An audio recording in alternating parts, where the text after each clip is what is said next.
Dale, Medina, pues comienza tu relato. Voy explicando cómo lo escribí o solamente leo.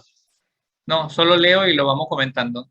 Ok, los aerosoles se definen como partículas de material sólido, líquido, coloidal, con un tamaño comprendido entre los 0,02 micrómetros y los 100 micrómetros de diámetro, que se encuentran suspendidas en el aire. En este ensayo se presentará primeramente cómo estos afectan al ambiente, luego se mencionarán los diferentes tipos de aerosoles. Un momentito, por favor.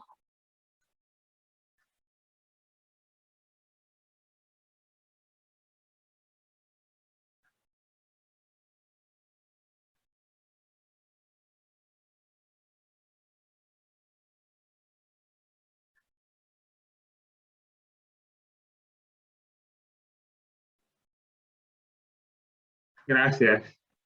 En este ensayo se presentará primeramente cómo estos afectan al ambiente, luego se mencionarán los diferentes tipos de aerosoles según su composición química y finalmente se tomará en consideración cómo por el medio de gotitas respiratorias muy finas y partículas de aerosol actúan como vía de transmisión del SARS-CoV-2 propagando el contagio.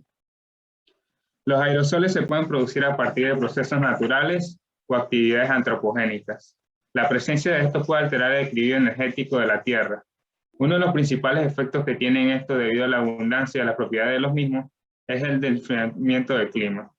Los aerosoles pueden reflejar la luz solar entrante de regreso al espacio exterior. Esto bloquea parte de la energía que habría llegado a la superficie, teniendo así un efecto de descenso en la temperatura. Estos factores que causan cambios en el sistema climático de la Tierra, alterando el equilibrio radioactivo, se denominan forciamiento radiactivo. Generalmente se mide en el borde Ahí, superior. Edwin, perdón, ahí debe decir el equilibrio radiativo, no radiactivo. Radiactivo, sí, es que se corrige el solito. Sí, Ajá. Se denomina forzamiento, acá sí lo escribí, radioactivo. Generalmente se miden en el borde superior de la troposfera. Hay que considerar también los efectos indirectos que provocan los aerosoles en nuestro clima. Los aerosoles son vitales para la formación de nubes, porque un subconjunto de ellas puede servir como núcleos de condensación de nubes. Una mayor cantidad de aerosoles puede aumentar la concentración del número de núcleos de condensación y dar lugar a más gotas de nube, pero más pequeñas, para un contenido fijo de agua líquida. Esto aumenta el albedo de la nube, lo que resulta en una mayor reflexión y un efecto de enfriamiento, denominado efecto de albedo de la nube. Las gotas más pequeñas requieren más tiempo de crecimiento, más prolongado para alcanzar tamaños en los que caen fácilmente como precipitación. Este efecto provoca un aumento del tiempo de vida de las nubes bajas. ok, hasta lo que has leído, bueno, y que escribiste en su momento, ¿qué cosas sobre los aerosoles desconocías completamente? ¿No? Bueno, su importancia, no conocía tanto los aerosoles, sí había escuchado como las partículas y eso, pero no conocía de su efecto en el clima, que era tan el de enfriamiento, que es como contrario a lo que pasa con los gases de efecto invernadero. Y me pareció interesante cómo pueden actuar como núcleos de condensación de nubes, afectando la formación de las mismas y causando más precipitaciones. Y, y cómo ellos, algo tan pequeño puede entonces producir efectos tan drásticos en nuestro ambiente. Muy bien, entonces hay toda una ciencia detrás de los aerosoles, algo que puede pasar desapercibido al común denominador de los mortales. No obstante, diría que ha tomado auge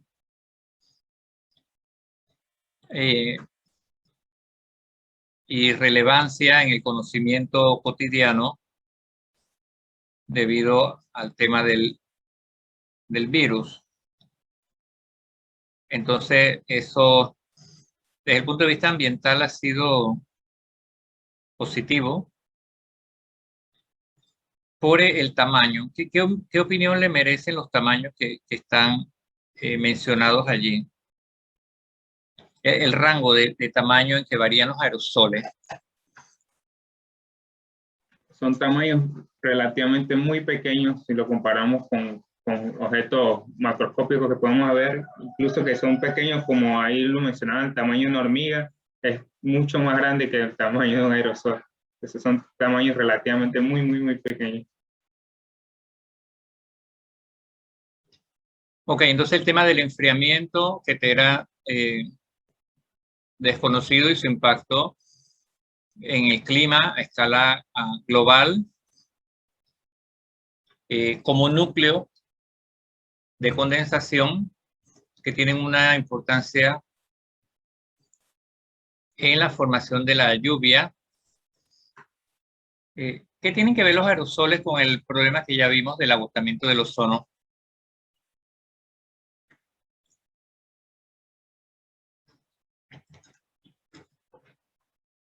¿Dónde impactaban?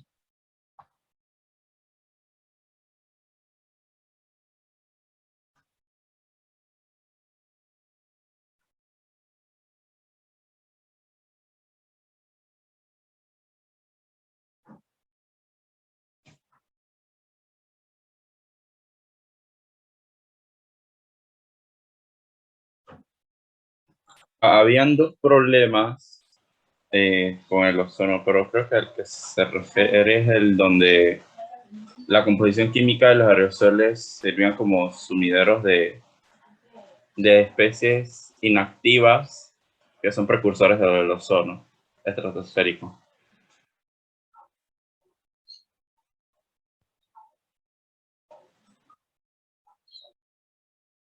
Correcto, lo que llamamos los depósitos, ¿no? Ajá, depósitos, esa palabra se me olvidó. Decíamos que había una situación allí en que algunas especies capturaban este cloro y luego en una etapa posterior pues se activaban y se liberaban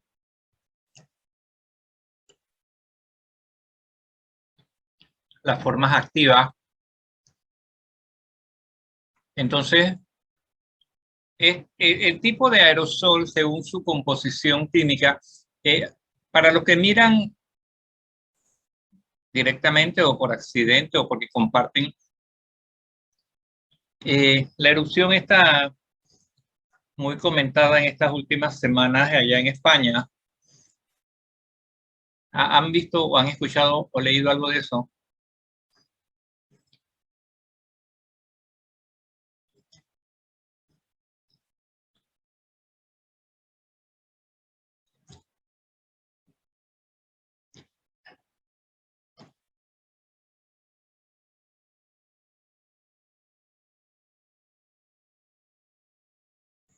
¿Nadie se ha percatado de eso? No había escuchado eso, profesor. ¿En serio? Pues sí, la lava volcánica ha estado moviéndose hace semanas allá en las Canarias, en La Palma.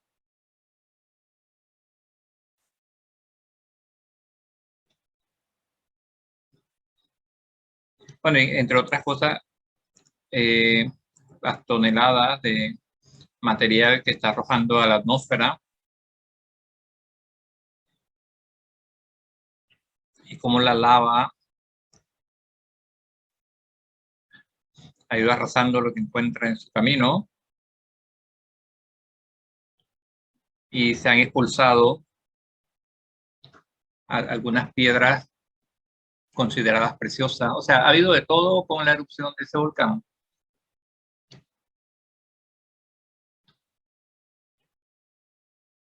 Y este es uno de los fenómenos que arroja cantidades enormes de aerosoles, pues.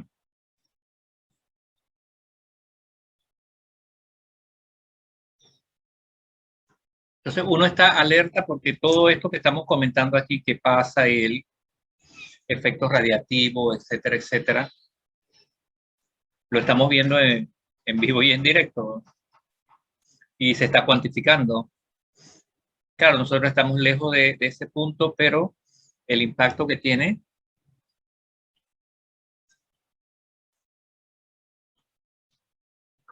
a escala global el transporte de estos gases y del aerosol no es para menos. El otro efecto que mencionaste aquí, o que está escrito aquí, el albedo, ¿en qué consiste ese efecto albedo?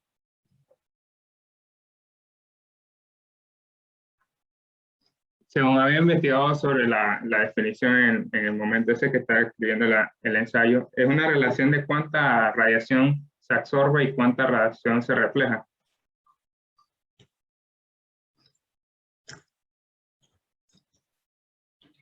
Entonces ahí se va alterado por las partículas de aerosoles, y lo que leí fue que causaba una mayor reflexión y un efecto entonces de enfriamiento.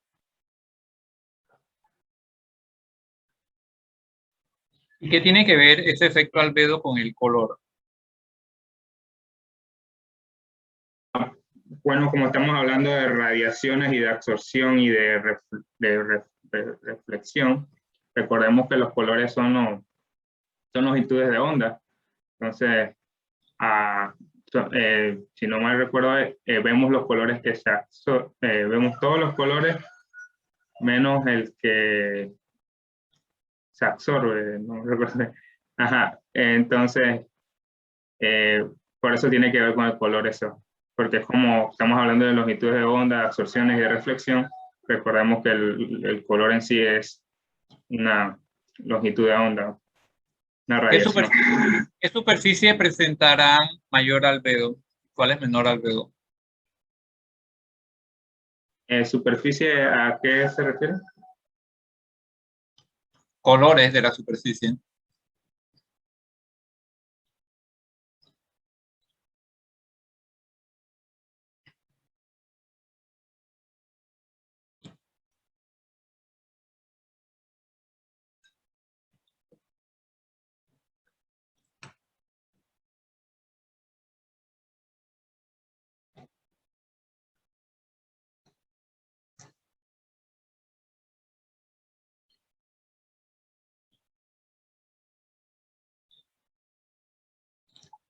¿Qué superficie tendrá mayor albedo? ¿La superficie es blanca o la superficie más oscura? Las más oscuras absorben más. Entonces, ¿cuál tendrá más albedo? Los colores más puros, más oscuros. Pero el efecto albedo significa luz reflejada o absorbida.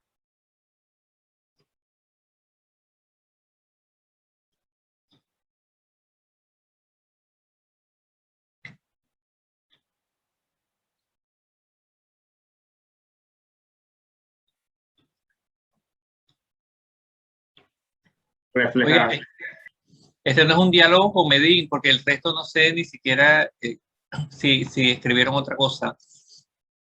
Reflejada. Entonces, ¿cuál superficie va a reflejar más? Las que tengan menos las más blancas. Correcto, entonces eso es importante.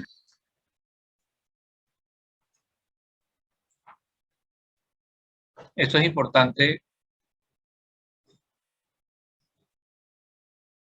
en los lugares donde hay nieve, hay hielo, hay...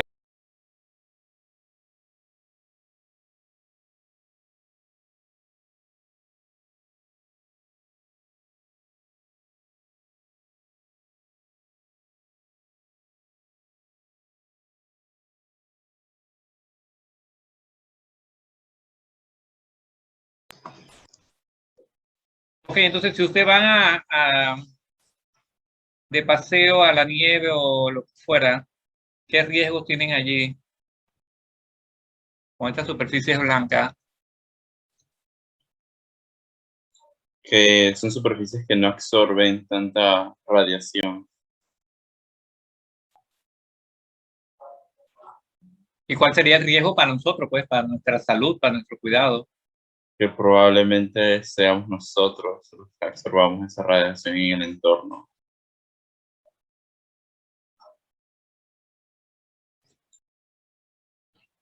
En la nieve nos podemos quemar, a pesar de que la temperatura es baja, ¿no? Pero nos podemos quemar debido al efecto albedo.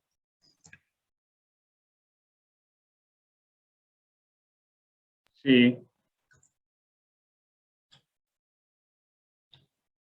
Claro que sí. Entonces, es importante la superficie con las cuales nosotros estamos en contacto directamente debido a este efecto, ¿no? Ok, entonces, la clasificación química de los aerosoles, ¿qué tipo de aerosoles contempla para diferenciarlos unos de otros? ¿Dónde encontramos los aerosoles? ¿En qué forma química?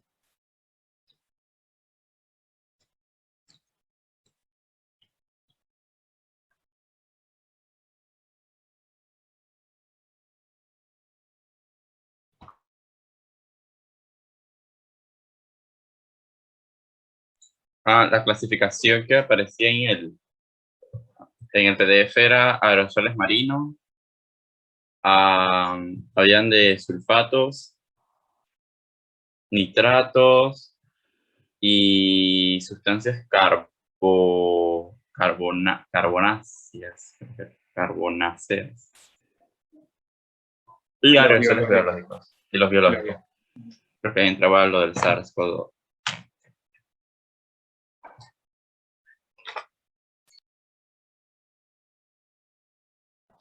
Aquí en Panamá, de esa clasificación, ¿cuáles diríamos que son abundantes, pero o sea, saltan a la vista? Marítima, la marina.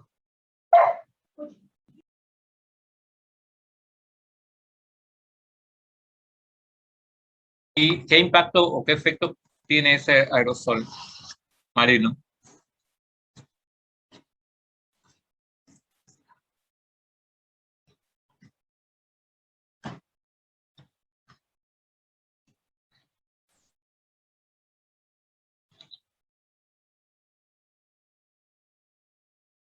Por el tipo de partícula, ¿qué efecto puede tener sobre el entorno, sobre materiales, etcétera?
Profe, pero, o sea, cuando se refiere a los impactos, no entendí la pregunta bien.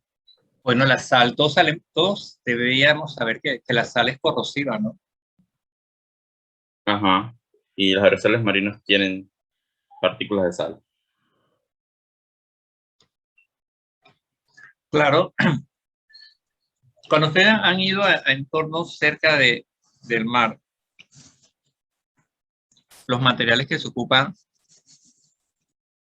hay que tomar eso en cuenta, ¿no? Porque no es que el agua del mar llega al sitio, pero el aerosol sí, se transporta y terminamos viendo materiales oxidados, ¿no? Sobre todo si se trata de metales. A mí me tocó ver eso directamente en un colegio allí en San Carlos.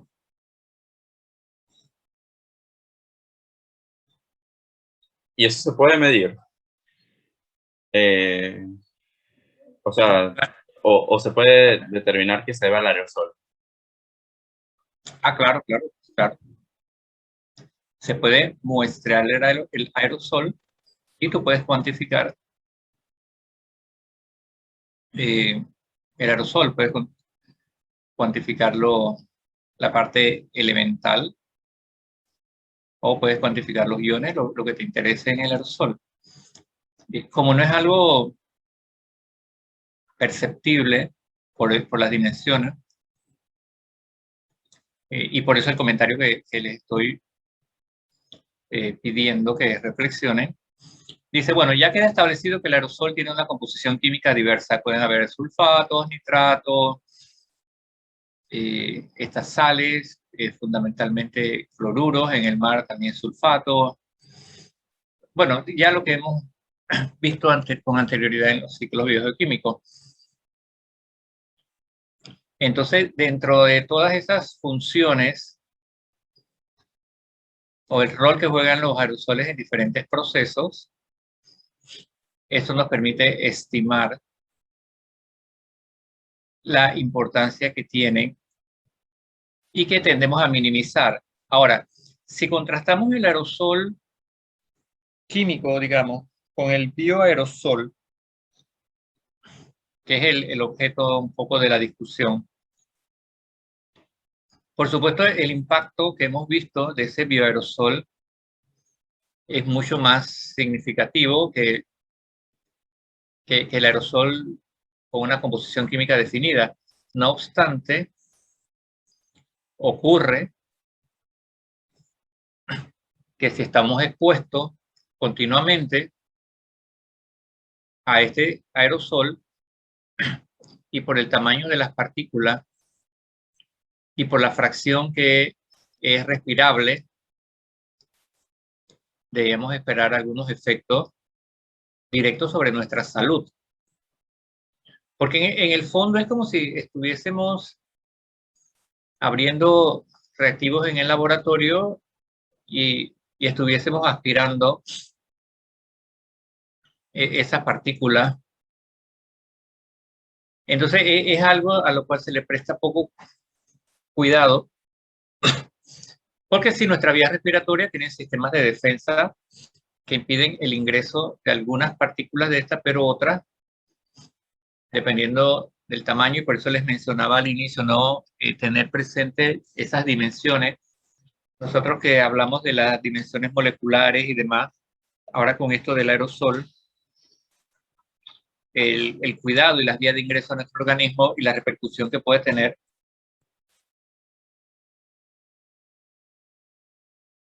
cuando hacemos la composición elemental, que es lo que pregunta Carlos, si estamos en un lugar, por ejemplo, uno puede decir, bueno, naturalmente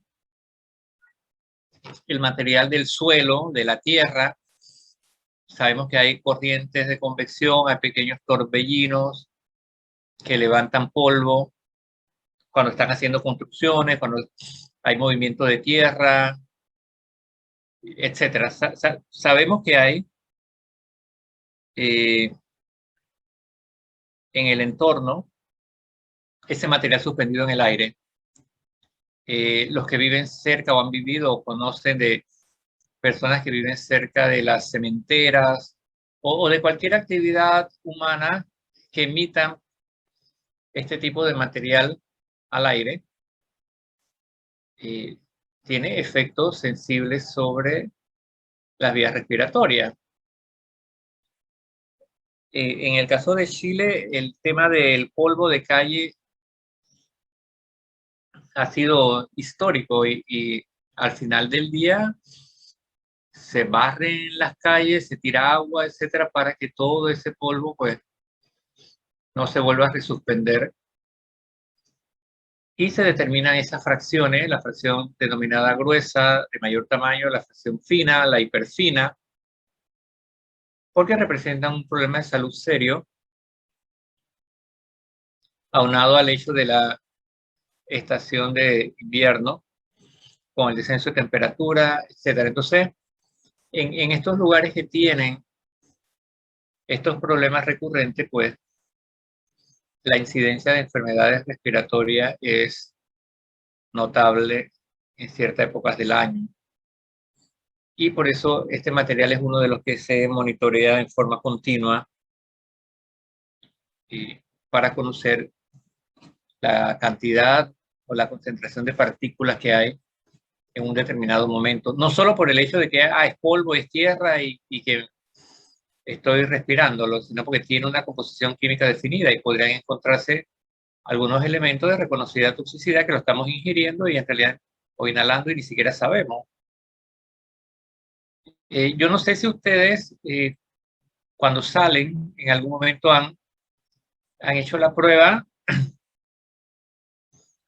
cuando llegan a su casa de limpiarse el rostro con un algodón humedecido, con lo que fuera, y ver cómo está la piel. Y hacer lo mismo con, bueno, como si fuera un hisopado, ¿no? Para que nos demos cuenta, indirectamente obvio, de cómo está la calidad del aire alrededor nuestro. Y estamos hablando no solamente que el suelo, estamos hablando también de las combustiones incompletas, desde los vehículos. Entonces, ese material también, suspendido en el aire, también lo estamos respirando. Bueno, continúa Medin. Ok, ahora bien, ya definido qué se entiende por aerosol y su efecto en el ambiente, se mencionaba cómo se clasifican según su composición química. La composición de las partículas de un aerosol depende de la fuente de donde son generadas. Tomando esto en cuenta, podemos clasificarlos en aerosol marino, primordialmente surgen de la interacción de la acción mecánica del viento en la superficie de los mares y océanos. Muchos procesos físicos sobre la superficie del océano pueden generar aerosoles marinos, donde la velocidad del viento es la clave para determinar la tasa de producción. Una causa común es el estallido de burbujas de aire, que son arrastradas por el estrés del viento durante la formación de la capa blanca. Otro es el desgarro de las gotas de la parte superior de las olas. Aerosol mineral, producidos por la erosión eólica en regiones áridas y superficies semiáridas, compuesto por varios óxidos, aluminio, hierro y zinc, y carbonatos como calcio y magnesio. La principal movilización de este tipo de aerosol incluye el desierto del Sahara y otras regiones desérticas. Sin embargo, también hay que tomar en cuenta las fuentes antropogénicas como agricultura, construcción y minería. Según su composición química, también se pueden agrupar los aerosoles como aerosoles de sulfato, que son importantes para los procesos de las nubes y el clima porque actúan como núcleo de condensación de nubes. Se producen por reacciones químicas en la atmósfera a partir de precursores gaseosos, exceptuando las partículas de polvo de yeso y sulfato de sal marina. Los dos principales precursores del ácido sulfúrico son el dióxido de azufre, de fuentes antropogénicas y volcanes, y el sulfuro de dimetilo de MS, de fuentes biogénicas y especialmente plancton marino.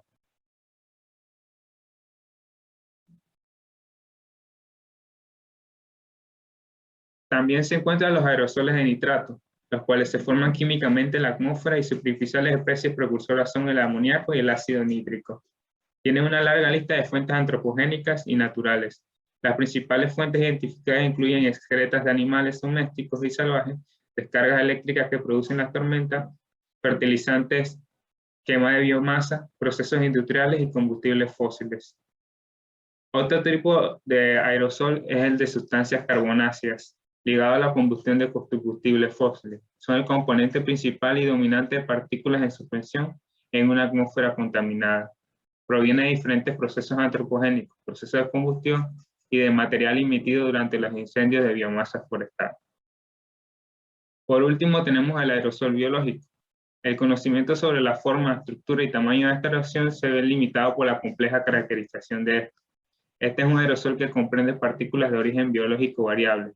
Pueden ser esporas de hongo, granos de polen, endotoxinas o partículas de capas de animales.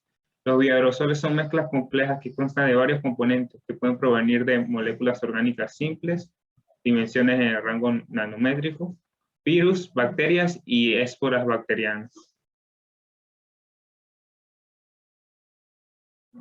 Ahora se presentará el rol de los aerosoles como vía de propagación del SARS-CoV-2. Este es un virus de la gran familia de los coronavirus, un tipo de virus que afecta a seres humanos y algunos animales. Tiene un promedio de 100 nanómetros de diámetro, diámetro aparente por la probabilidad de la partícula, y es casi una esfera de proteínas cubierta con una membrana de grasa.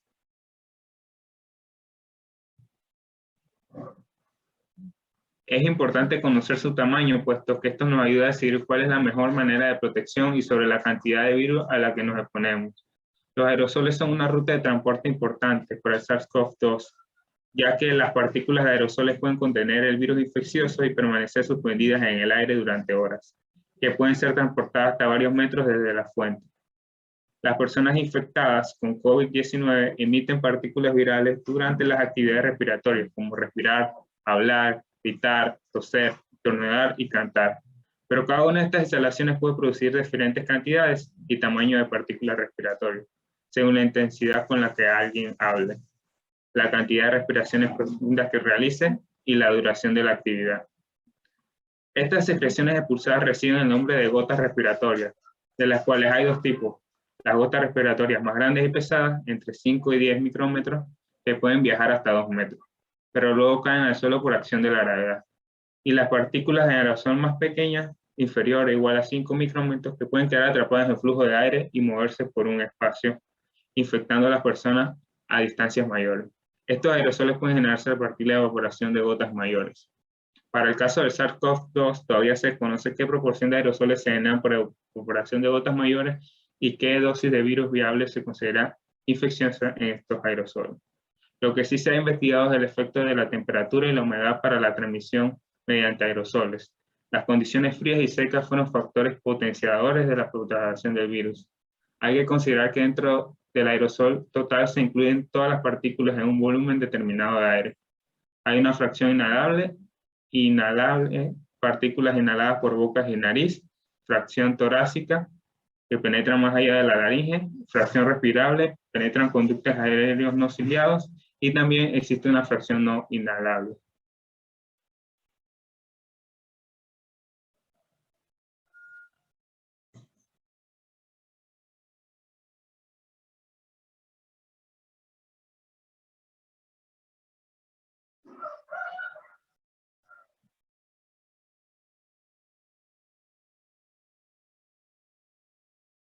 ¿Qué aspectos son los llamativos aquí del bioaerosol que se desconocían o no estaban claros?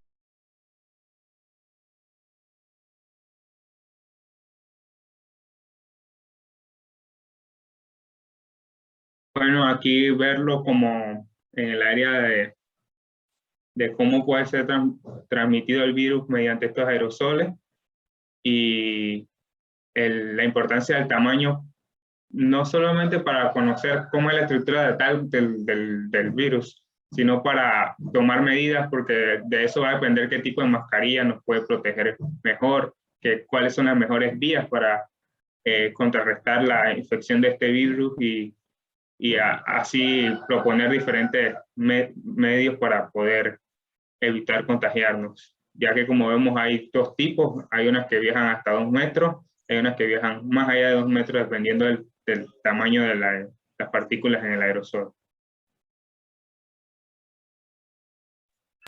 Profesor, tengo una pregunta de eso. Sí, Carlos, un momento. Dairet, ¿qué aspectos destacables encontraste tú con relación al comportamiento del bioaerosol en función de su tamaño? Algo que te resulte destacable. Con respecto al tamaño, lo que me pareció interesante fue, hasta qué parte de nuestro cuerpo podían llegar. Es decir, en lo que usted envió, dependiendo del tamaño de las partículas, era que podían ser respirables o podrían llegar hasta los bronquios, pues. Y eso fue el aspecto más interesante que me pareció más interesante.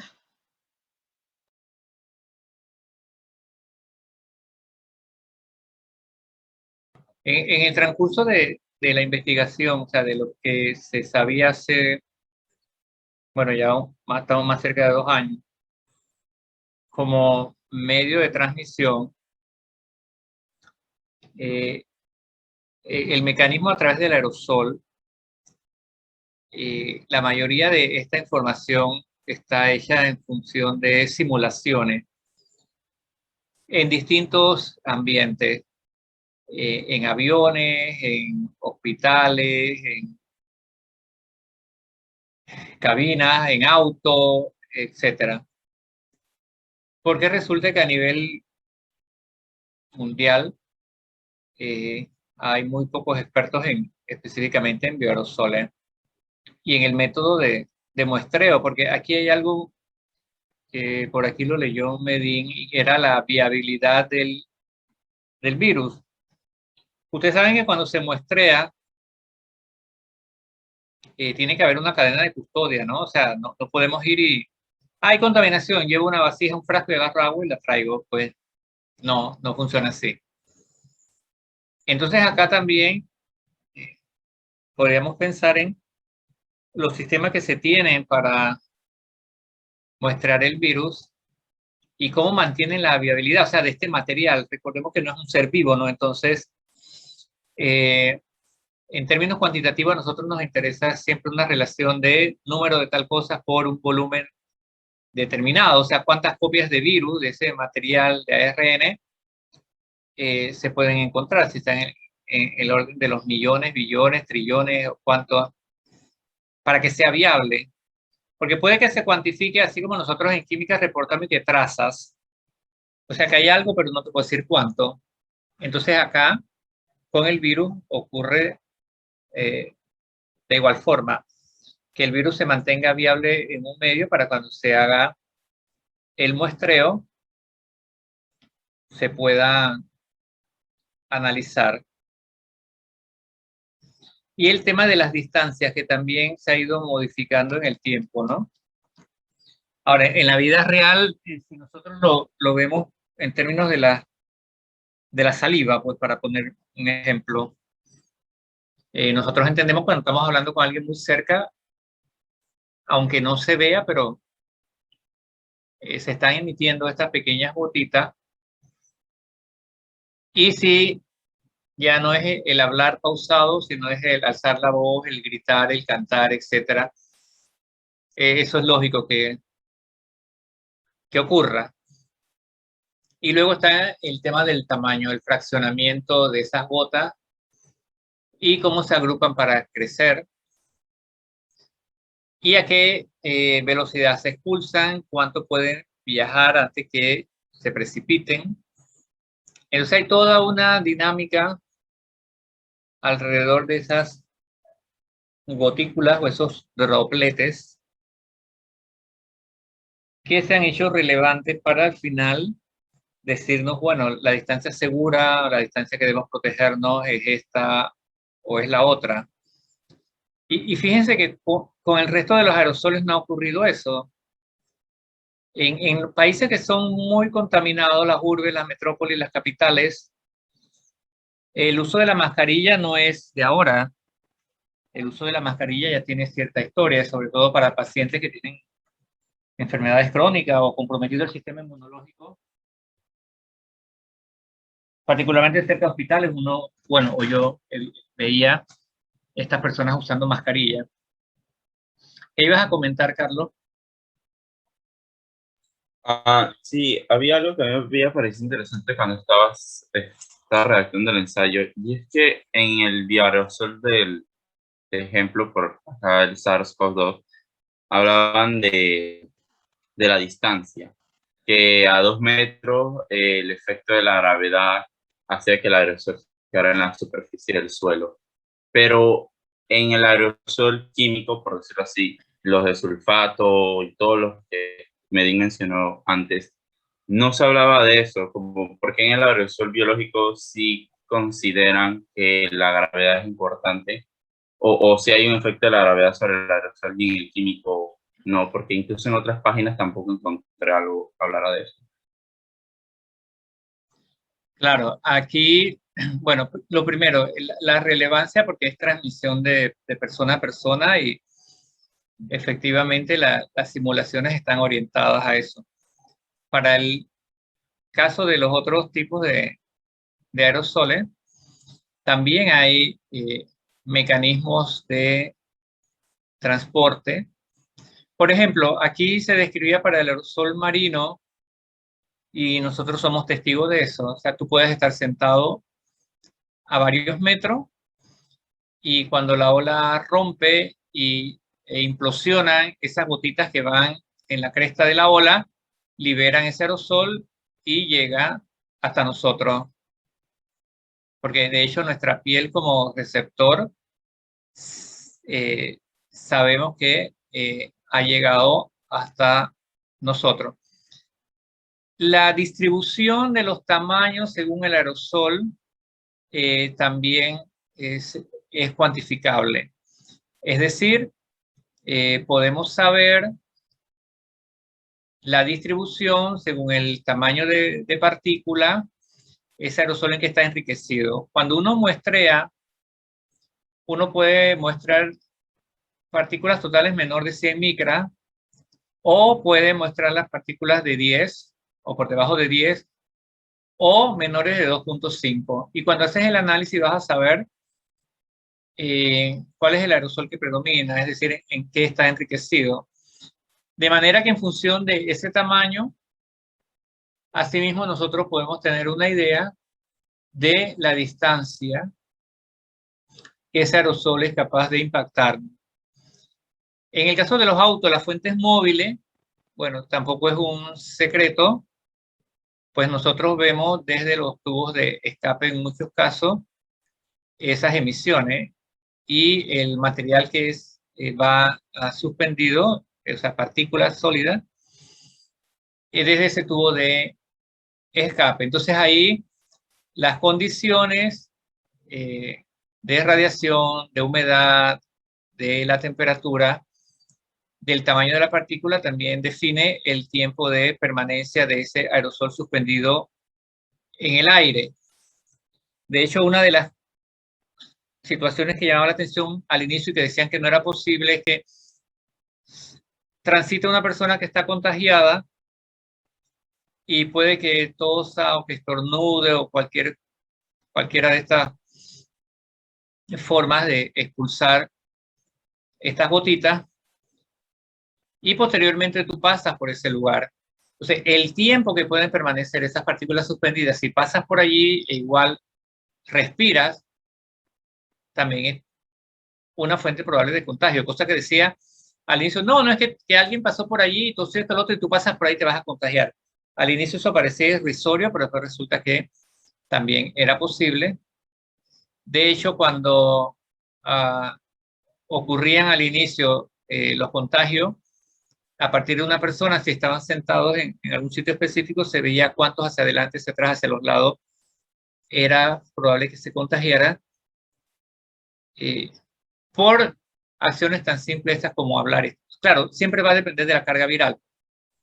Recuerden que también la carga viral no es la misma en el transcurso de los días. Entonces hay un pico, hay un máximo cuando se alcanza.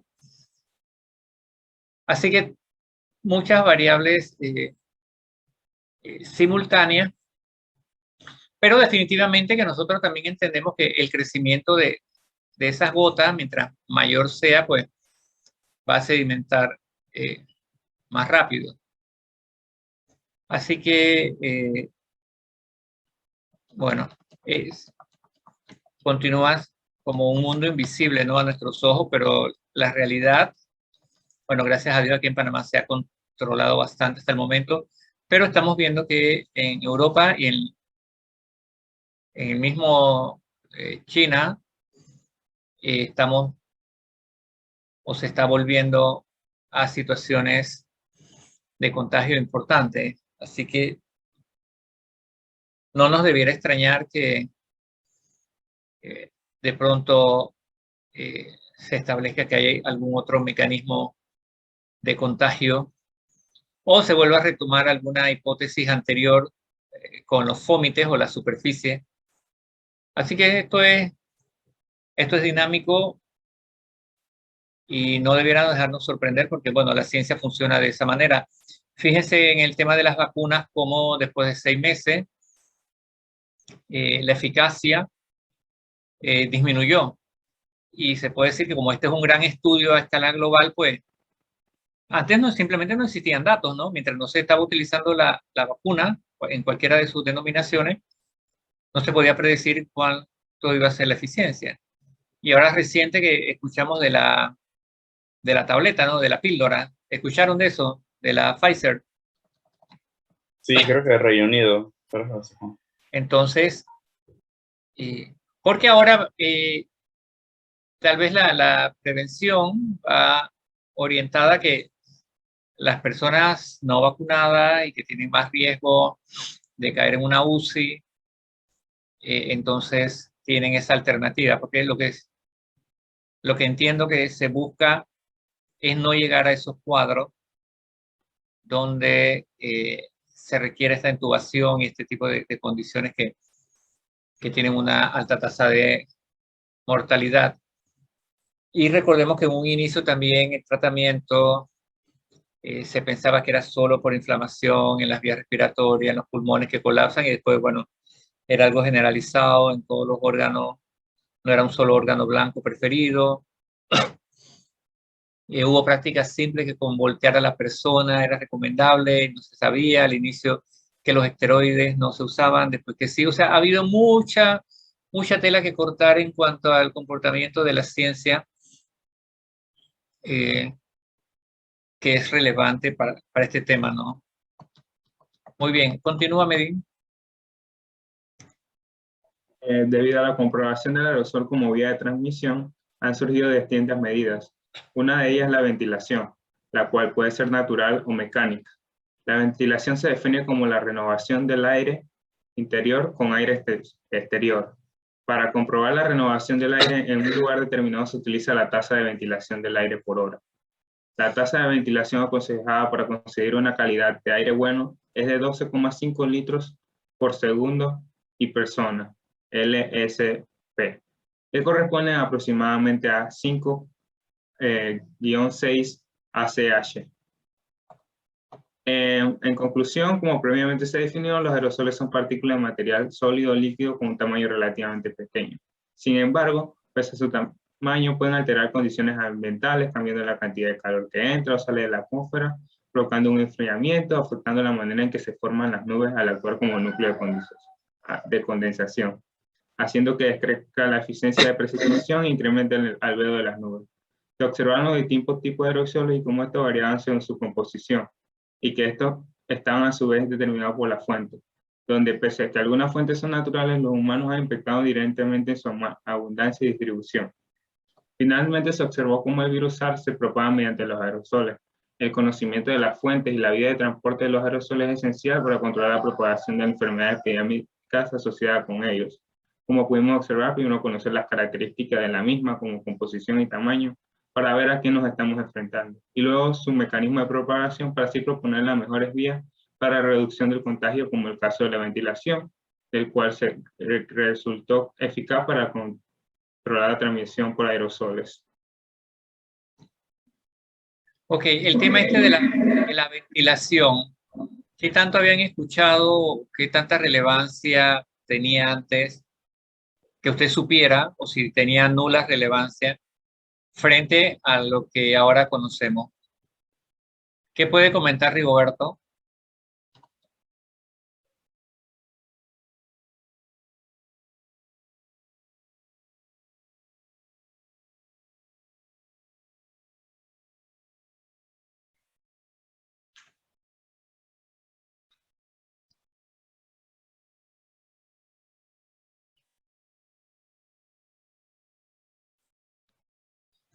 Ahora, pero cuantitativamente, pues somos científicos, ¿no? Ese número que aparece allí.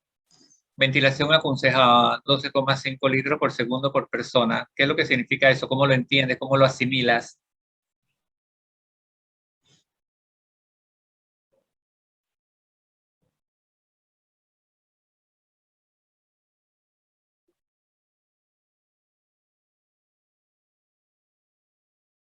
El aire que transcurre por cada persona. Piensa bien al organizar tu frase, Rigoberto.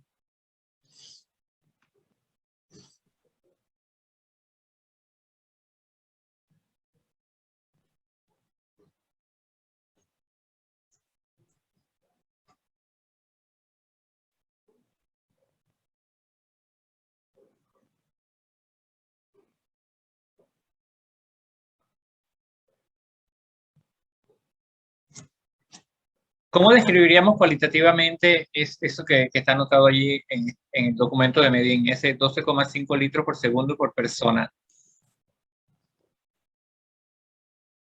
¿Qué significado le damos?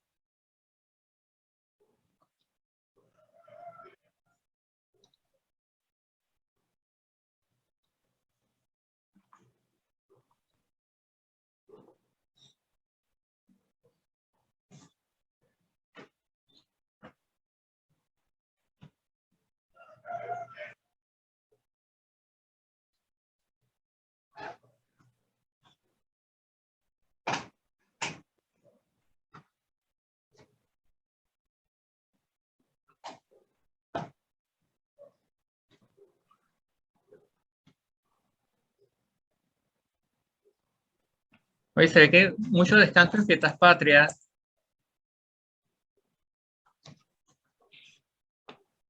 ¿Alguien puede comentar ese número? ¿Cómo lo entiende?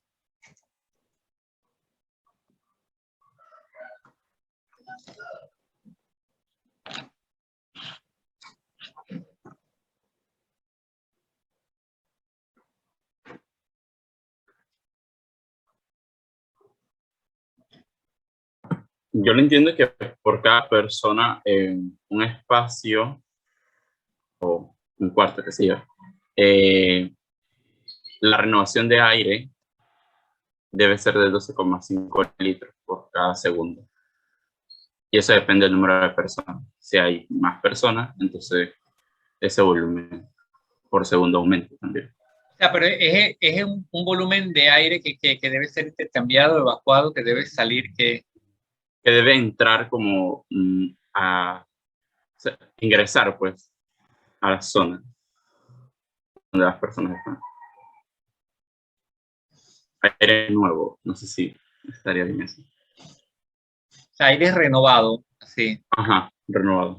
Que si estamos en una misma habitación y vamos a suponer que estamos en alguna actividad determinada, debiéramos permitir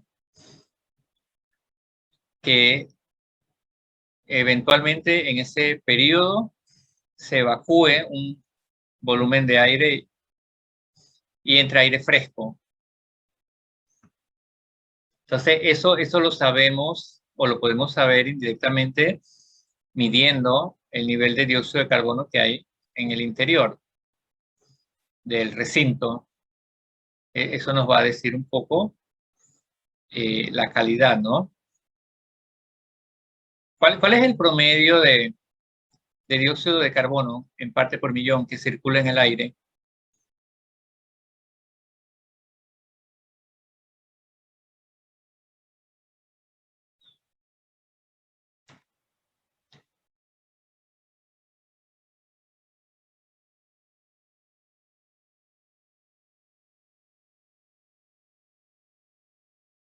¿Cuántas ppm?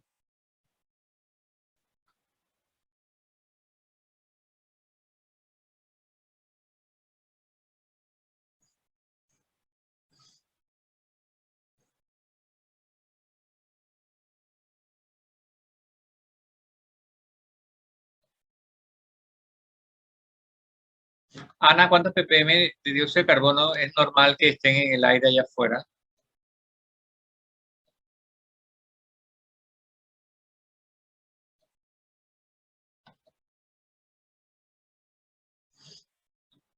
Ana, are you there? Pues ya lo escribí en el chat, profesor. Ah, lo escribió. ¿Y qué escribió? Alrededor de 400 ppm. Ok. Sí, pues claro que va a depender, pero tenemos un promedio ahora mismo global, ¿no? O sea, Cuando nosotros decimos que no hay contaminación es porque lo que estamos diciendo indirectamente es que las concentraciones de los componentes del aire están en lo que naturalmente debieran estar. Cualquier otro valor por encima de eso ya no es natural. Entonces, este es nuestro valor de referencia si estamos en algún lugar para saber si hay un aumento de la producción de dióxido de carbono. Eso significa ya que estamos saturando ese aire y por consiguiente con todas estas gotas, aerosol y etcétera, etcétera.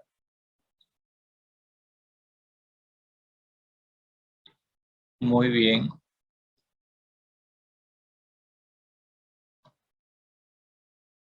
Gracias, Medín, por tu usual gentileza de apoyar mi clase. Bueno, vamos el anuncio para los que están todos, no sé si están todos. El jueves de la próxima semana tendremos nuestro segundo parcial del módulo de aire. Igual que lo hicimos anteriormente, lo haremos aquí en vivo y en directo.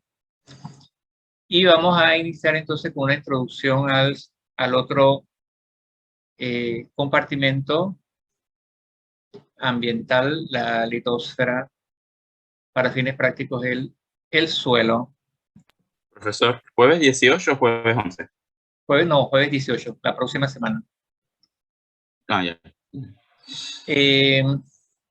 A ver, ¿qué me pueden contar del suelo? ¿Qué experiencia han tenido con el suelo? Además de caerse, probablemente, ¿no? Desde el punto de vista químico, ¿qué si han tenido alguna experiencia con el suelo? La absorción de agua de los suelos es diferente. La absorción, o sea, la capacidad de absorción del agua por parte del suelo. ¿Qué más? Digo, todos vemos la evidencia cuando llueve, ¿no? Que si el suelo, como decimos nosotros en nuestras soluciones, se satura con agua, pues va a haber problema. Porque la estructura, el suelo tiene una estructura definida también, como nuestros sólidos, ¿no? Entonces, eso es relevante. ¿Qué otra cosa?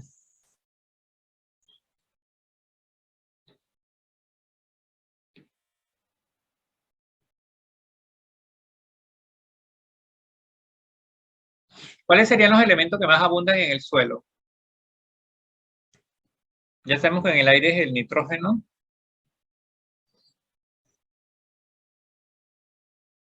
En el suelo, ¿cuál creen que sea el elemento más abundante? Silicio. Silicio. ¿Quién dice otra cosa?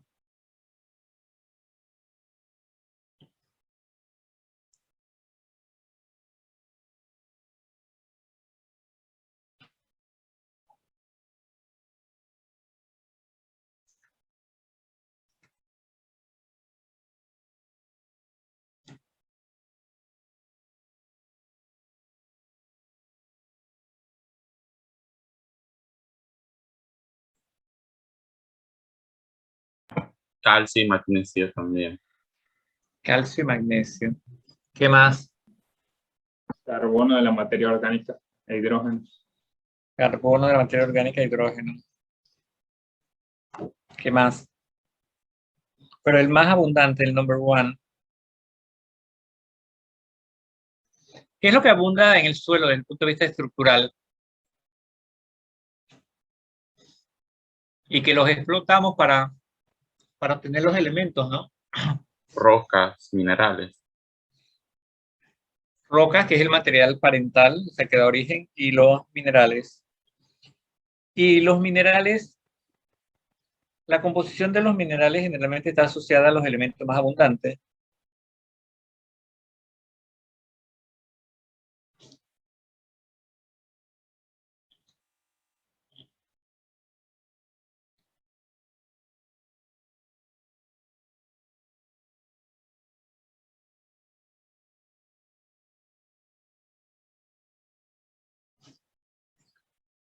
Bueno, y uno de los elementos más abundantes en el suelo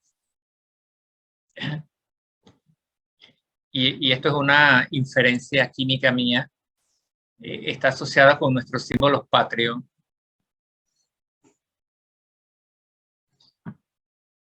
¿Qué significa la estrella azul de nuestra bandera?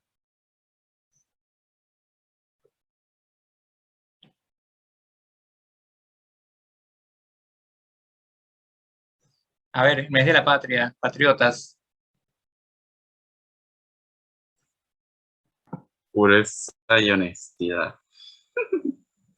Ya, te estás copiando. ¿Y la roja?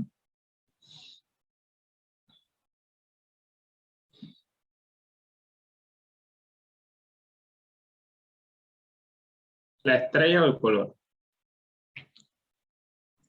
La estrella y el color. El color.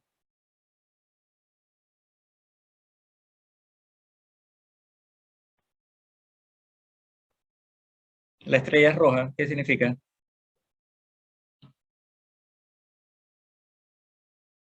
¿O qué simboliza?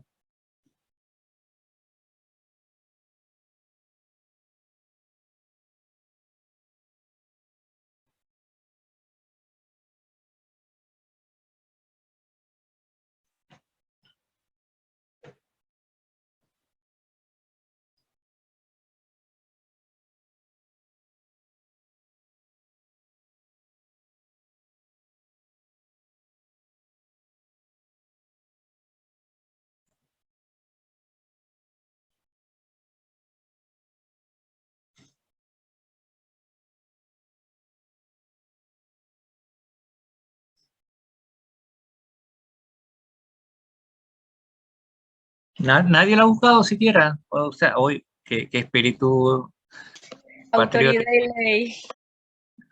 autoridad y ley. Entonces, fíjense, azul, Carlos, ¿nos reitera las dos palabras? Pureza y honestidad. O sea, pH, pureza, honestidad, pH. Y acá, el rojo, de nuevo, Autoridad y Autoridad. ley. autoridad y ley, AL, aluminio. Entonces, nuestras estrellas significa pH del aluminio, para que no se les olvide más. ¿Cómo a usted se Así le que, ocurre eso, profe? bueno, pues soy observador. Entonces, el aluminio sería nuestro elemento nacional. No sé, a lo mejor había alguien en química elaborando la estrella, no sé, y había un mensaje oculto. Bueno, entonces, el aluminio es uno de los elementos, junto con el silicio, abundantes. ¿Cuál sería el otro? Ya tenemos silicio, aluminio.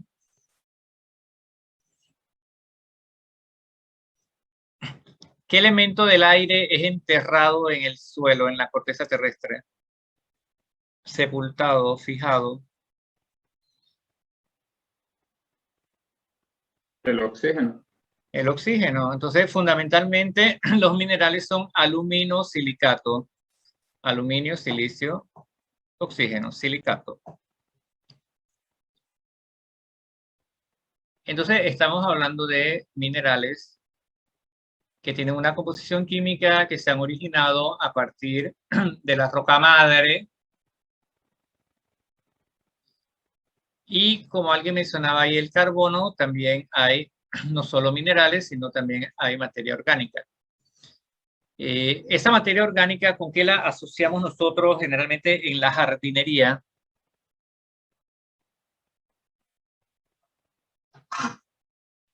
Con el abono y Tierra negra. la Exacto, tierra negra. con el abono y la tierra negra. Eso es como...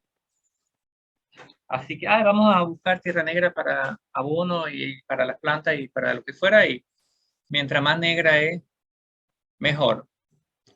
Pensando en que es rica en carbono. Entonces tenemos allí ya una primera aproximación a la composición del suelo. Minerales y materia orgánica. ¿Qué otro componente estarían presentes en el suelo? ¿Qué otra fase?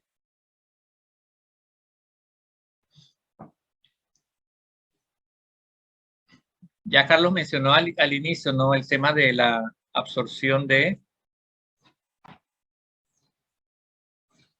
¿De qué? De agua. De agua. Entonces, el suelo deberá tener también una fase acuosa porque evidentemente los nutrientes, la movilización, la solubilización, etcétera, todo eso que vimos en el agua.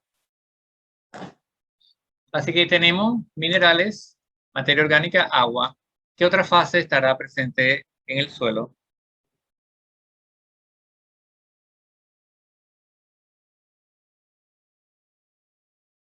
¿Hay respiración en el suelo? Sí, de los organismos que pueden estar presentes en Ya, entonces, ¿qué otra fase debe estar presente? gaseosa. Debe haber una fase gaseosa. Y ligado a eso, bueno, está la presencia de microorganismos, que también hacen una enorme tarea en el suelo, y ojalá pudiéramos verlo y apreciarla, pero así como la fotosíntesis de los árboles, que está sobrevalorada tal vez, pero descuidamos entonces ese edafón en el suelo. La ciencia del suelo se llama edafología. Ese edafón de toneladas de microorganismos que degradan muchas de esos residuos, entre comillas, basura, que generamos los seres humanos, y que pensamos cuando lo tiramos al suelo, bueno, ahí se pudre, sin imaginar entonces quién hace ese trabajo tan importante. Bueno, entonces establecemos eso, que el suelo es un sistema, ya hemos visto, heterogéneo, complejo. Así que los procesos que ocurran en el suelo, a diferencia en el agua, que decimos, bueno, la dureza, el miedo, calcio y magnesio. Sí, acá podemos mirar las cosas, pero simultáneamente van a haber un sinnúmero de grupos funcionales presentes simultáneamente, y eso hace complejo estudiar cualquier fenómeno que ocurra sobre el suelo. De hecho, la misma acción de ir a muestrear al mismo sitio no te garantiza que la muestra vaya a ser exactamente igual. O cualquier impacto que haya tenido sobre ese suelo en un tiempo determinado, no nos vamos a dar cuenta hasta el momento que hagamos el estudio, dependiendo de qué se trate. Imagínate que estamos muestrando en un lugar y lo tenemos ya delimitado y de repente, no sé, pasa algún animal, esto con lo otro, y ya vimos en el ciclo del nitrógeno cómo se transforma esas materias orgánicas. Y cuando vamos, después lo encontramos enriquecido en otra cosa que antes no había. Bueno, entonces, esa dinámica es importante en el suelo. En la agricultura, el suelo lo ligamos rápidamente con qué tipo de sustancias químicas contaminantes en la agricultura. Los pesticidas. Con los pesticidas, que si bien tienen sus bondades, bueno, hay quienes sostienen que si no se hubiesen inventado estas moléculas, la alimentación del mundo se hubiese visto comprometida desde hace mucho tiempo por las plagas, ¿no? Y cada vez los pesticidas, las funciones químicas son más específicas para evitar hacer el mayor daño posible al blanco, a la plaga, y el menor daño al cultivo y su incorporación luego en la cadena alimentaria que vaya a llegar hasta nosotros, ¿no? Entonces aquí en Panamá ha sido histórico el problema con el manejo de estos pesticidas o plaguicidas, muchos de los cuales son de venta libre. Y bueno, el agricultor, el usuario simplemente los mezcla, y usted sabe cuando usted quiere acabar con una plaga, cuál es la consigna desde el punto de vista de la concentración. Si queremos acabar rápido con la plaga, ¿cuál es la consigna?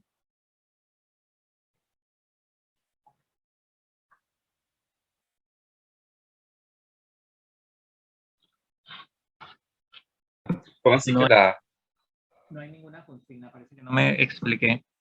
Si usted compra algo para matar una plaga y le dice tiene que utilizarlo en tal concentración y tantas veces. Si usted quiere hacerlo rápido, se hace químico de una vez. ¿Y cuál es la mala práctica en que incurre? Lo tiro todo.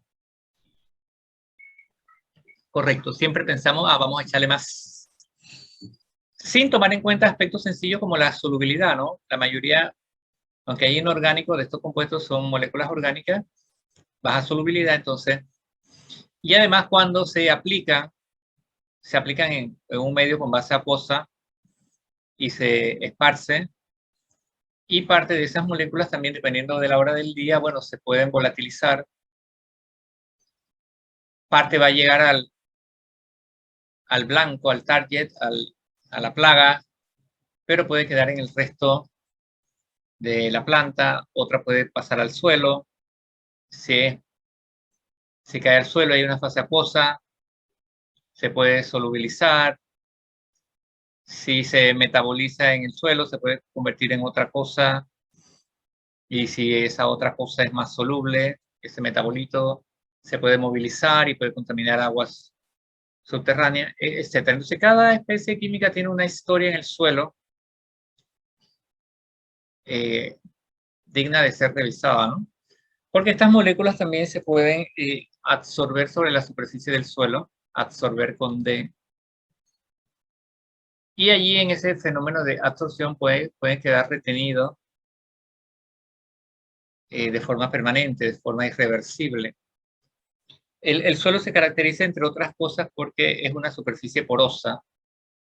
Entonces, así como vimos las nubes estratosféricas polares, que son las superficies donde ocurrían las reacciones catalíticas de destrucción de ozono, pues acá en los poros internos y externos del suelo también puede ocurrir estos fenómenos de absorción, que puede ser física o química.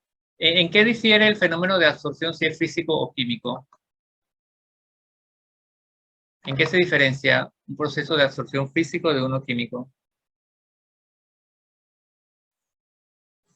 En el suelo.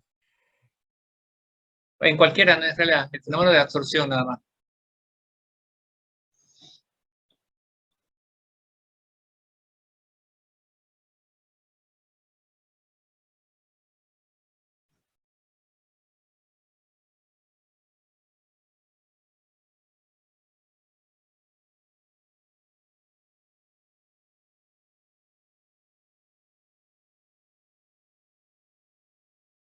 Cuando decimos que una molécula se absorbe físicamente, ¿qué estamos diciendo? Cuando decimos que se absorbe químicamente, ¿qué estamos diciendo?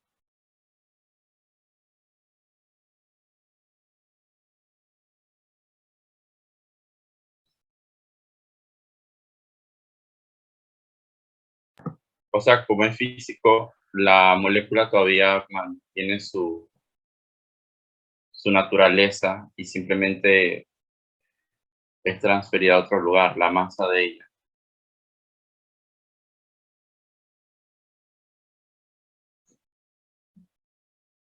¿Qué otra idea?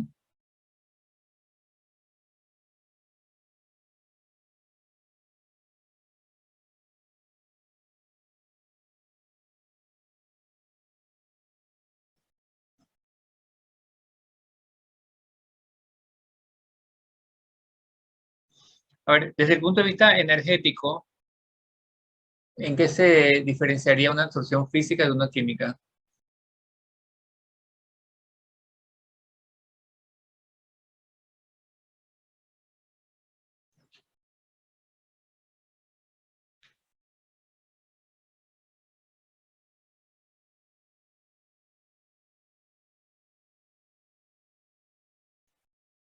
¿Cuál sería más energética?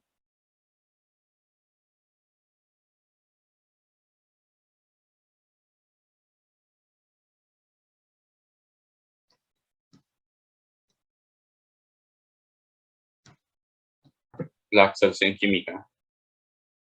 Claro, cuando nosotros pensamos en un fenómeno químico, debiera brotar de sus labios que eso es un enlace, ¿no? Una interacción química es un enlace químico. Y algo físico, bueno, está mediado por otras fuerzas más débiles. Eso usted lo sabe por los dipolos, por esto, por los puentes de hidrógeno, etcétera, etcétera, ¿no? Entonces, esos fenómenos sobre el suelo son frecuentes porque generalmente estamos depositando sobre el suelo contaminantes. Ahora, una vez que es retenido en el suelo, el tema es, bueno, cómo se podría, si se absorbe, cómo se puede desorber del suelo. Mire, los procesos de remediación, de limpieza del suelo son muy complejos y muy costosos.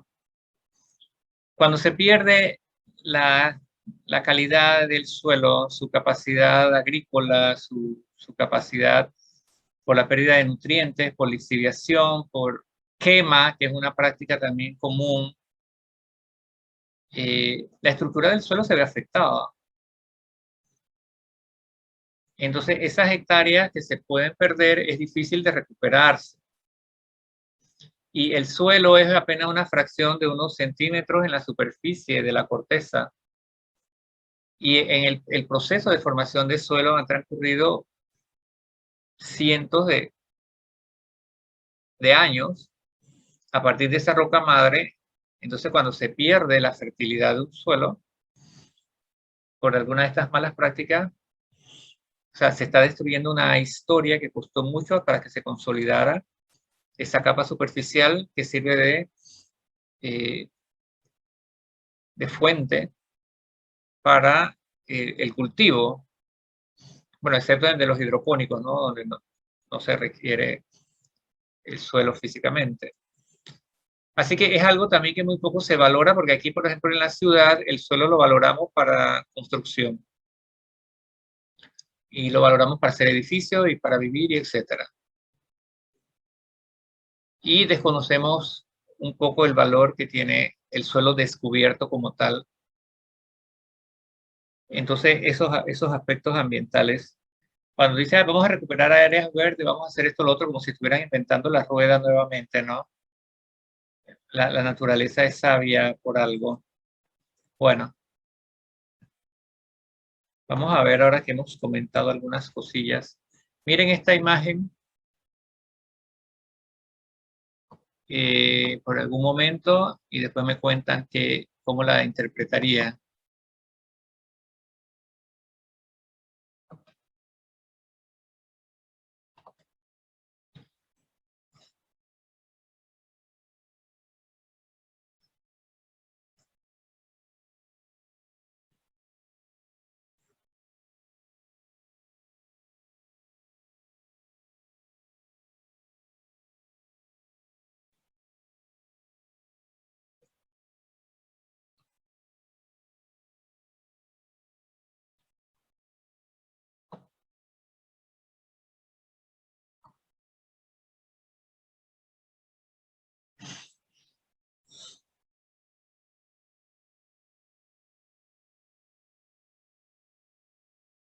A ver, vamos a interpretar esta imagen. Tiffany, ¿qué ves allí?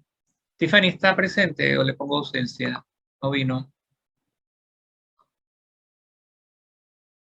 Tiffany no está aquí.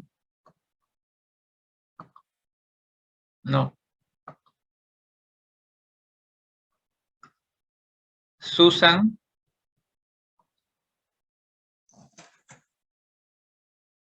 Diga, profesor.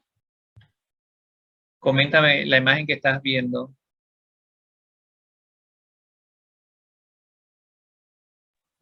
Bueno, creo que la imagen nos muestra los intercambios que hay entre el suelo y la atmósfera.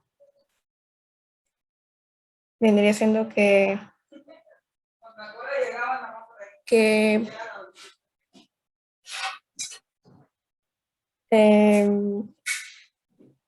por ejemplo, hay una parte que dice plantas y nos muestra que hay un intercambio entre de las plantas al suelo por biomasa inerte.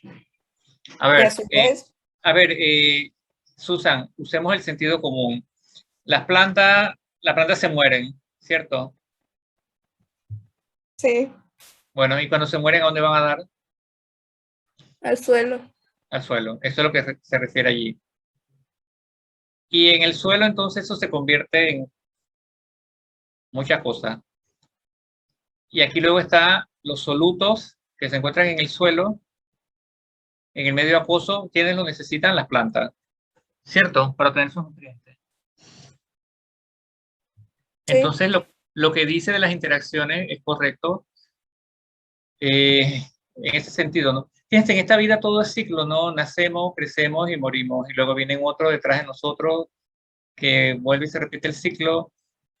Hoy estamos en Panamá, 200 años de independencia de España, y bueno, después nos fuimos voluntariamente el siguiente año con Colombia, y listo, se configuró esto y ya pasó la historia, ya ni nos acordamos de quiénes son los que participaron o no participaron, porque nuestra memoria es a corto plazo, y pensamos que lo que tenemos ahora mismo es lo que siempre ha existido, y bueno, no es ningún mal, porque si usted tiene 20 años, bueno, hace 20 años fue que llegó a este mundo y conoció esto así, etcétera, etcétera. Y en el 2050, bueno, habrá otra cosa. Todo lo que estamos estudiando ahora a lo mejor no ocurre, a lo mejor se ocurre, no lo sabemos. Entonces, en este ciclo mágico y misterioso de la vida, todo está por algo. ¿Ustedes ven con frecuencia o alguna frecuencia esto de los parques que intentan reservas naturales y la dinámica que se da entre los animales, entre los seres vivos? Este se come a este, el otro se come al otro, se come los huevos del otro, el lagarto se come al otro, el león se come a este, bueno, eso es una cosa fascinante, ¿no? Así que aquí estamos hablando tal vez de materia viva y de materia inerte, que se enseña desde la escuela primaria, ¿no? De cómo dividirlo. Entonces, en esa dinámica, lo que nosotros vemos, o el suelo lo asociamos, entre comillas, con una superficie inerte, pero ya sabemos que no es tan inerte, ¿no? Porque si no, ¿cómo crecieran las plantas y se desarrolla la vida? Pero hay un ciclo de vida. Y esos, ya hemos aprendido en los ciclos bioquímicos que esos elementos esenciales, y cuando digo elementos y en sus distintas formas, ¿no? Se reciclan y son reutilizados y bueno, son los que sostienen la vida tal como la entendemos. Esto sería el pedacito aquí con las plantas. Ahora, este PM, que es material particulado o particulate matter en inglés, ¿no? PM, en español material particulado, que ahora que hablábamos del aerosol también es una forma de referirse a él, y que son en términos generales las partículas de un tamaño o de una fracción determinada y que tienen una distribución de acuerdo a su tamaño y cómo se van condensando, cómo se van agregando y van creciendo, etcétera. Y hemos visto la relevancia que tiene ese material particulado. Entonces, el suelo es una fuente de material particulado porque ya dijimos que hay minerales y hay materia orgánica y que puede ser suspendida en el aire y, bueno, y llega a la atmósfera. Eso ocurriría naturalmente. O sea que en la atmósfera vamos a encontrar elementos que se encuentran en el suelo. Y ya dijimos que son fundamentalmente alumínios silicatos. Muy bien. Continúa, Susan.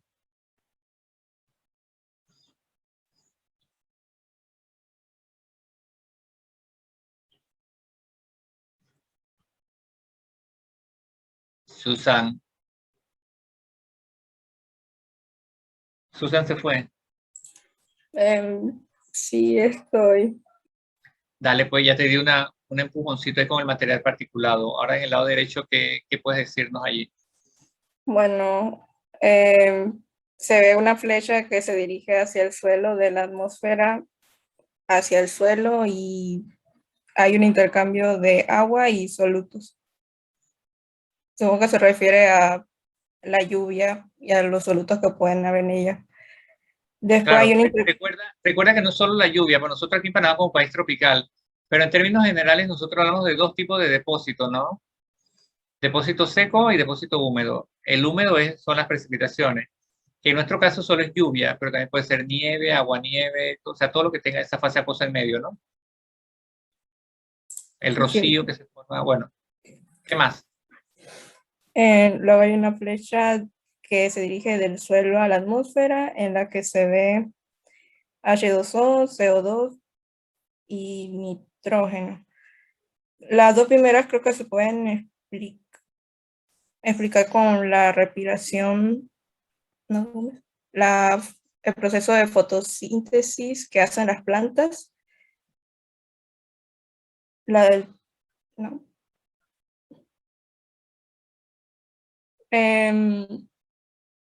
Y la otra flecha es de la atmósfera al suelo, en donde se ve un intercambio de oxígeno y contaminantes gaseosos. Ok, aquí en el suelo, en el ciclo del nitrógeno, aprendimos un poco lo del proceso de nitrificación y desnitrificación. La imposibilidad que el nitrógeno se fije directamente desde el suelo, solo algunos organismos especializados, algunos microorganismos, y luego en el suelo, entonces la actividad de los microorganismos que permitiría reincorporar este elemento al suelo. Entonces, fíjense, aquí la dinámica es de los elementos, cómo se encuentra en el agua, cómo se encuentra en el suelo, cómo se encuentra en el aire, cómo se transforma, cómo se transporta, cómo se convierte. Está en una forma aquí, toda la palabra clave aquí es el reciclaje de los elementos a través de los ciclos bioquímicos, cómo cada uno de estos compartimentos ambientales. Bueno, al aire se emiten también contaminantes gaseosos que ya dijimos pueden sufrir la conversión gas-partícula, y ese sería el depósito seco, ¿no? El SO2 que se convierte en sulfato, los NO2 que se convierten en nitrato, todo lo otro que vimos en los ciclos fotolíticos del nitrógeno que terminan con la producción de ozono troposférico, o el denominado PAN, nitrato de peroxiacilo, nitrato de peroxibenzoilo, aldehídos, etc. O sea, todo eso al final circula y puede llegar al suelo. En el caso de las erupciones volcánicas que están ocurriendo ahora mismo, pues ni qué pensarlo, ¿no? Cómo se transforma esta superficie, cómo es modificada por la acción de esa lava a esas temperaturas. Muy bien, y en la parte inferior, bueno, ya dijimos que en el suelo hay material inorgánico y orgánico del tamaño de los coloides, o sea, un tamaño lo podemos ver. Y hay una denominada solución de suelo. Claro, esta solución no es la solución química que nosotros conocemos, que está formada por partículas invisibles. Pues. Es una solución de cloruro de sodio, no vemos nada. Pero acá se le llama solución de suelo. Y es donde se encuentran esos nutrientes, pues que son absorbidos desde la raíz de las plantas. Entonces el tema de solución no es que si yo agarro un poco de suelo y lo tiro en agua se va a solubilizar, pues eso no va a ocurrir. Parte de esa materia que está ahí presente puede solubilizarse ligeramente porque vemos que el agua se tiñe, pero no corresponde al concepto de solución como una fase homogénea que nosotros estamos acostumbrados a tratar. Y esos solutos entonces pueden ser trasladados a través del ciclo del agua también hacia esos acuíferos de agua subterránea y producirse esa descarga. Entonces, lo que entra aquí en la solución de suelo, que puede ser también contaminante, eventualmente podría movilizarse hacia esas profundidades. Para estudiar esto en el laboratorio no es fácil, ¿eh? Porque estos estudios no se hacen en campo, se tienen que simular en un laboratorio, pues. No vamos a ir al campo a terreno y a tirar un contaminante y a medirlo allá, eso no ocurre de esa manera.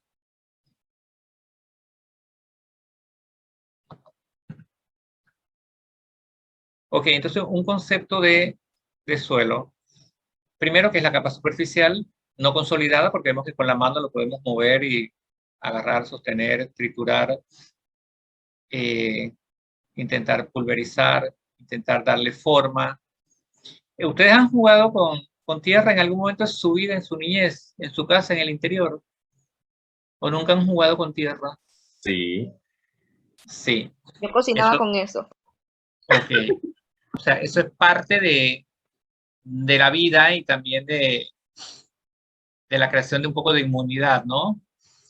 En el interior, sobre todo en los techos de las casas de los abuelos y los corredores de agua, eso cuando venía el aguacero, bueno, eso era una fiesta, ahí no estabas pensando que el agua venía sucia, venía del cielo, era suficiente. Y hacer esos charcos de lodo en ese lugar rojizo y tirarse y luchar y whatever.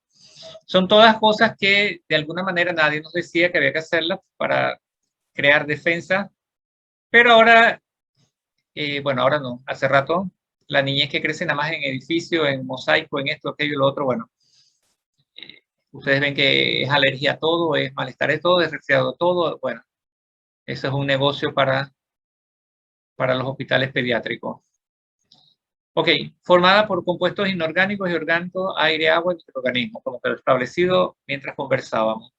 Entonces esto es algo notable porque hay veces que el suelo solo creemos o tenemos a creer que es algo sólido, ¿no? Porque estamos pisando y decimos que tengo los pies bien puestos sobre la tierra. Una frase que también está muy estereotipada, pero que no es correcta porque la mayor parte de nuestro cuerpo está en contacto con el aire, ¿no? Nada más los pies están tocando el suelo, para arriba todo está tocando el aire, entonces somos más seres aéreos. Y eso explicaría el comportamiento de mucha gente también. ¿Entendieron mi comentario, no? Sí, profesor. ¿Sí? Ah, ok. Yo pensé que no lo habían entendido. Bueno, las frases influyen entre sí, como vimos en el diagrama 1, estableciendo una simbiosis. Esta palabra la conocen, ¿no? Simbiosis. Sí. ¿Sí? Ok. Que se refleja en el efecto de las reacciones de los materiales sólidos del suelo sobre la calidad de aire y del aire y del agua. O sea, todo lo que pasa en el aire, en el agua, en el suelo, en el sedimento que está en contacto con el agua, es una sola cosa. Aquí lo estamos estudiando separado, ¿no? Pero bueno, sería muy complejo estudiarlo simultáneamente. Y en la acción de estos elementos del aire y el agua como agentes de erosión y en la catálisis microbiana de las reacciones, que es lo que les decía, el trabajo que hacen todos estos microorganismos. Es un sistema heterogéneo y disperso, ya dijimos que era coloidal, constituido por partículas que tienen un enorme área superficial por unidad de volumen, es lo que les decía la superficie catalítica, tienen poros internos y poros externos, lo que favorece fenómenos relacionados con la actividad entre las fases, la actividad interfacial. Intercambio iónico, absorción, adhesión, capilaridad, agregación y dispersión, expansión y contracción y otros. En este punto es digno de mención que en el suelo, en la parte mineral, hay unos minerales que son considerados minerales expansibles. ¿Qué significa eso? Que imagínense que tiene un emparedado y en el medio del emparedado lo que hay es agua, porque ese mineral tiene la capacidad de absorber agua. Pero si se satura va a seguir absorbiendo agua y en el tiempo esa agua que está en el medio puede producir una expansión de ese mineral y va a producir que se deshaga la estructura, se quiebre, se rompe, se destruye. Y eso puede traer como consecuencia que si tu casa está construida sobre un suelo que tiene esos minerales expandibles, la mucha lluvia, la saturación de ese suelo va a hacer que esos minerales absorban esa agua y esa estructura se vea comprometida y finalmente puede producir rajaduras sobre la estructura por la presión que se genera. Entonces es importante conocer la naturaleza del suelo donde se va a edificar. Lo que ocurre en Panamá con mucha frecuencia, y bueno, por la necesidad que hay de soluciones habitacionales, que se remueve tierra y luego se hacen rellenos y no se deja consolidar ese material sólido y se construye. Cuando viene el agua, entonces fácilmente por acción erosiva, el terreno se satura y puede traer todos estos inconvenientes. Entonces es importante también saber cuál es la composición de lo que está debajo de nuestros pies, porque puede tener un efecto expansivo. Bueno, los químicos dicen que pueden considerar el suelo como un recipiente o tubo de ensayo donde la materia mineral ha sido colocada y donde vertimos los abonos necesarios para el crecimiento de la planta. O sea, que vemos al suelo como responsable, pues, de la alimentación nuestra y que sería esa su única función. Y tal vez por eso no se atiende Yo he visto en los años de experiencia que se habla de la calidad del aire, la importancia de respirar aire limpio, la calidad del agua, etcétera, pero no he visto alguna manifestación o movimiento relacionado con el suelo. Es muy extraño que se le preste atención en ese sentido al suelo. Y bueno, para terminar por hoy, la composición media del suelo. Esta fase, cuando digo es promedio, material orgánico, hay suelos que son muy ricos en materia orgánica y muy productivos, como es el caso de Guatemala. En Guatemala, los guatemaltecos dicen que, bueno, la semilla que tú tires allí nace, porque tiene muchos suelos de origen volcánico muy ricos en materia orgánica, y cuando digo muy rico es 25-30% de materia orgánica, y ahí crece de todo. Es una maravilla el tema de la agricultura en Guatemala. Partículas minerales, un 45%, 15% la fracción de aire, la fracción de agua entre 15 y 35%. Bueno, y las interfaces, sólido-gas, líquido-gas, partículas minerales. Entonces concluimos pues diciendo que el suelo es un medio trifásico, tiene fase sólida, líquida y gaseosa, muy complejo, altamente heterogéneo, con mucha interacción entre sus fases. Ok, lo vamos a dejar de este tamaño.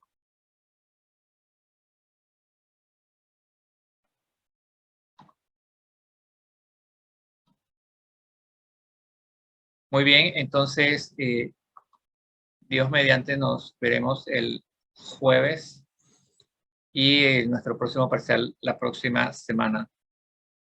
¿Alguna pregunta? El parcial es el próximo jueves, ¿verdad? Correcto. Ok. Correcto. ¿Tiene ejercicios de cálculos de aire? Yo le subí la semana pasada en la plataforma web virtual. Ahí coloqué. Ok, perfecto. Bueno, no hay preguntas, entonces Dios mediante nos vemos el jueves. Que tengan una feliz semana. Solo, profe. Igual, profe.